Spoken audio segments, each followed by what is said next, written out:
Hello दोस्तों, RP शिक्षा संकल्प में आपका स्वागत है। आज हम लोग यूपी बोर्ड क्लास 10 का मैथ पढ़ेंगे, जिसमें आज का हमारा टॉपिक होगा वास्तविक संख्या।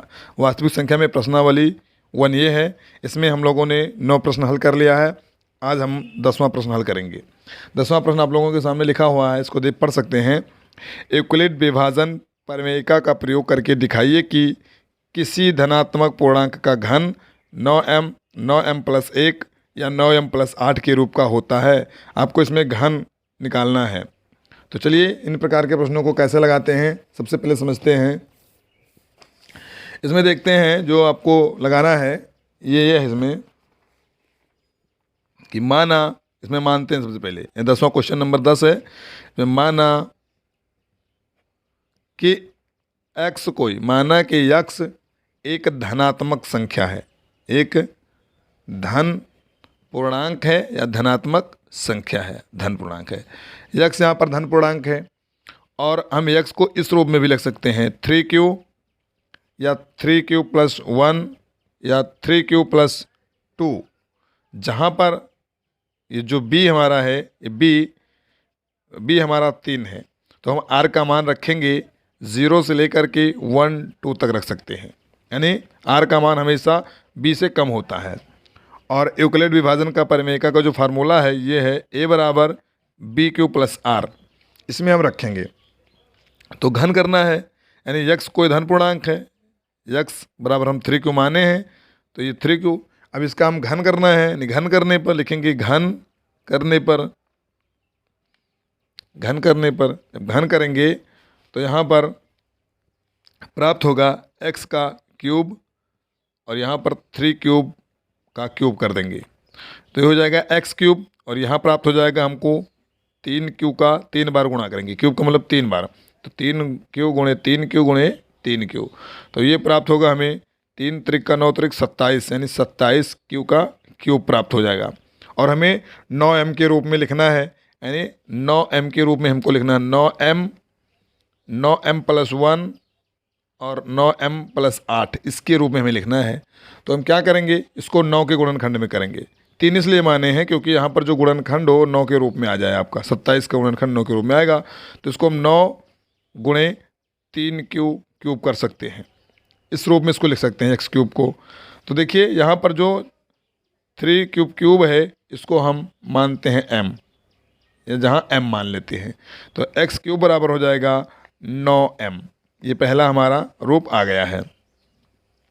दूसरा देखते हैं, जो 3q+1 है इसका क्यूब करेंगे, यानी x बराबर देखिए x बराबर 3q+1 है, इसका भी घन करेंगे, यानी घन करने पर तो घन करेंगे तो यहाँ हो जाएगा x का क्यूब और यहाँ हो जाएगा 3q+1 का क्यूब हो जाएगा। इसका फार्मूला होता है a+b का होल क्यूब का फार्मूला लगाएंगे तो हो जाएगा a³ + b³ + 3ab कोष्टक में a+b, ये फार्मूला है, इसमें हम रखेंगे यहाँ पर। तो ये x³ है और यहाँ पर 3q का होल क्यूब हो जाएगा प्लस 1 का होल क्यूब हो जाएगा प्लस 3 गुणे 3q गुणे 1 और कोष्टक में 3q+1 हो जाएगा। इसको खोलेंगे तो ये हो जाएगा 3 त्रिक का 9 त्रिक 27q क्यूब प्लस 1 का क्यूब करेंगे तो 1 ही प्राप्त हो जाएगा। और यहाँ हो जाएगा 3 त्रिक का 9 और 9 त्रिक 27, यानी 27q² प्राप्त हो जाएगा और प्लस ये 3 त्रिक का 9q 9q, ये 9q प्राप्त हो जाएगा। अब इतना लिखने के बाद में यहाँ क्या करेंगे, इसको सही ऑर्डर में लिखेंगे। 27q cube plus 27q² plus 9q+1।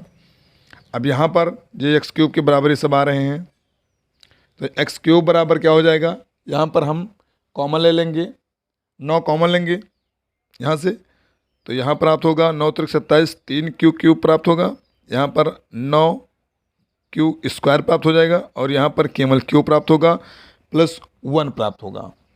अब इसको हम m के रूप में लिखेंगे जहाँ 3q³ plus 9q² plus q बराबर m, इसको हम यम मानते हैं। तो ये हो जाएगा एक्स क्यूब बराबर 9m प्लस 1, इस रूप में हो गया। और तीसरा जो हमारा है वो x बराबर 3 क्यूब प्लस 2, ये है, इसका भी हम घन करेंगे, इसको घन करेंगे। तो देखिए घन करने पर r का मान बदल रहा है, पहले 0 था, फिर 1 रखा गया, फिर 2 रखा गया। अब देखिए x बराबर 6x का क्यूब करेंगे, यहाँ पर भी 3q प्लस 2 का होल क्यूब कर देंगे। तो ये फार्मूला यही आपका लगेगा जो अभी हमने फार्मूला यहाँ बताया है, ये वाला, यानी कि यहाँ पर x क्यूब बराबर यहाँ हो जाएगा 3q का होल क्यूब प्लस 2 का होल क्यूब प्लस 3 गुणे 3q गुणे 2 कोष्टक में 3q प्लस 2, ये हो जाएगा 3 त्रिक का 9 त्रिक 27, यानी 27q का क्यूब हो जाएगा। यहाँ पर 2 दूनी 4 दूनी 8 प्राप्त होगा, और ये हो जाएगा 3 त्रिक का 9 दूनी 18q हो जाएगा। यहाँ पर 3q प्लस 2 हो जाएगा। अब आपको यहाँ पर देखिए और खोलना है, 27 क्यूब 8 प्लस 18 त्याएँ 54, यानी 54q स्क्वायर हो जाएगा, और ये 18 दूना 36q हो जाएगा। अब इसको हम एक साइड से लिख रहे हैं, यानी 27q cube plus 54q square plus 36q plus 8, इस रूप में लिखने के बाद में यहाँ से हम 3 कॉमन लेंगे। यहाँ पर x क्यूब है, ये सब x क्यूब के बराबर मान आ रहे हैं। तो यहाँ पर x क्यूब बराबर 9 के गुणनखंड में करना है, 9 यहाँ से कॉमन लेंगे, तो 9 कॉमन लेंगे तो 9 त्रिक 27, यानी यहाँ पर 3q क्यूब बचेगा, और 9 छक 54, यहाँ पर 6 बचेगा, और q स्क्वायर बचेगा, और 9 चौको 36, यहाँ पर 4q प्राप्त होगा, और ये प्लस 8 आपका बाहर रहेगा। अब यहाँ हम लिखेंगे कि इतने के बराबर हम यम लिखेंगे, तो यहाँ जो हमें प्राप्त होगा एक्स क्यूब बराबर 9m प्लस 8, जहाँ m बराबर लिखेंगे 3q cube plus 6q square plus 4q, ये यहाँ पर m के बराबर है। अब हम लिखेंगे अतः किसी धनात्मक पूर्णांक के लिए 9m प्लस 1 या 9m प्लस 8 के रूप का होता है। लिखेंगे कि अतः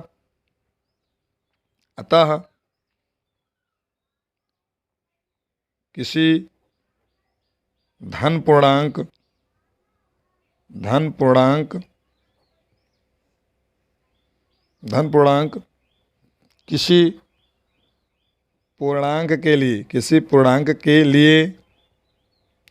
किसी पूर्णांक के लिए 9m प्लस 1 9m प्लस 8 के रूप का होता है, जो हमने आपको अभी दर्शाकर दिखाया है। देखिए ये आपका 9m के रूप का है, और ये आपका 9m प्लस 1 के रूप का है, और यहाँ पर जो निकला 9m प्लस 8 के रूप का निकला है। इसी प्रकार अगला क्वेश्चन देखते हैं। अगला 11वां क्वेश्चन लिखा हुआ है 441, 567 और 693 का HCF ज्ञात करने के लिए यूक्लिड की विभाजन एल्गोरिथम का प्रयोग कीजिए। जो यूक्लिड की विभाजन एल्गोरिथम है, इसका प्रयोग करके आपको इसका HCF निकालना है। तो देखिए कैसे निकालते हैं। यहाँ पर यूक्लिड विभाजन का एल्गोरिथम प्रयोग जो होता है वो लिखेंगे हम यूक्लिड विभाजन एल्गोरिथम का प्रयोग करके। तो ये इसका फार्मूला होता है a बराबर बी क्यू प्लस आर। देखिए ये जो a होता है ये बीच में होता है, b जो आपका इधर होता है, और q ये भागफल होता है, और r जो होता है वो शेषफल होता है। अब आपको यहाँ पर 3 मान दिए हुए हैं। एक मान लिखा हुआ है 441, और दूसरा है 567, और तीसरा है 693।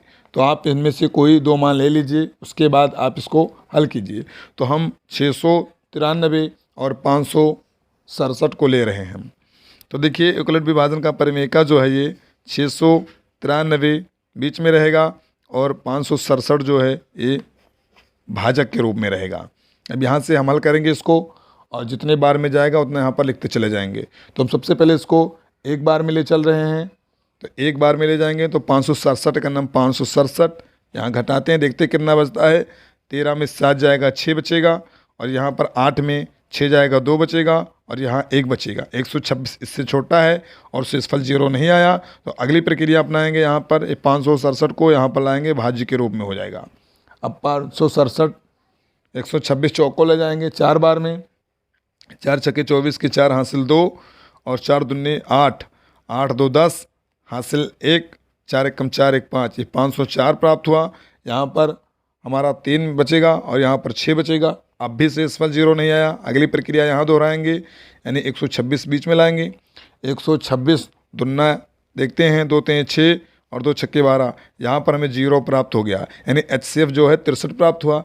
अब हम यहाँ लिखेंगे एकुलेट विभाजन का जो रूल है उसमें लिखेंगे कि 693 यानी 693 बराबर 567 गुणे 1 धन शेषफल कितना आया है 126। इसका सूत्र होता है भाज्य बराबर भाजक गुणे भागफल धन शेषफल। ये भाज्य होता है, ये भाजक है आपका, ये भागफल है, और जो यहाँ प्राप्त हुआ ये शेषफल है। तो इसका फार्मूला यही होता है कि भाज्य बराबर भाजक गुणे भागफल, भागफल धन शेषफल, शेषफल। यही एल्गोरिथम विधि का जो फार्मूला यही है। अब 0 नहीं आया तो इसको यहाँ लाएंगे, यानी 567। अगला स्टेप, दूसरा जो स्टेप है, ये पहला चरण है, इसको लिखेंगे चरण फर्स्ट। ये चरण फर्स्ट था, ये चरण सेकंड है आपका। चरण सेकंड में क्या करेंगे, 567 बराबर क्या करेंगे 126 गुणे 4, शेषफल कितना आया 63 आया। 126 गुणे 4 प्लस 63 इतने के बराबर आएगा। अब भी 0 नहीं शेषफल आया है, एक चरण और आगे करेंगे, यानी चरण नंबर 3 पर देख रहे हैं। चरण नंबर 3 में जाएंगे, तब यहाँ पर 126 जो है ये आगे आ जाएगा, यानी 526 हो गया है, हाँ अब 126 आ जाएगा। ये 63 गुणे 2 और प्लस 0, यानी यहाँ पर 0 आ गया है। तो इन दोनों का जो HCF होगा, यानी 567 और 693 का HCF जो है, HCF ये हमारा प्राप्त हुआ है 63।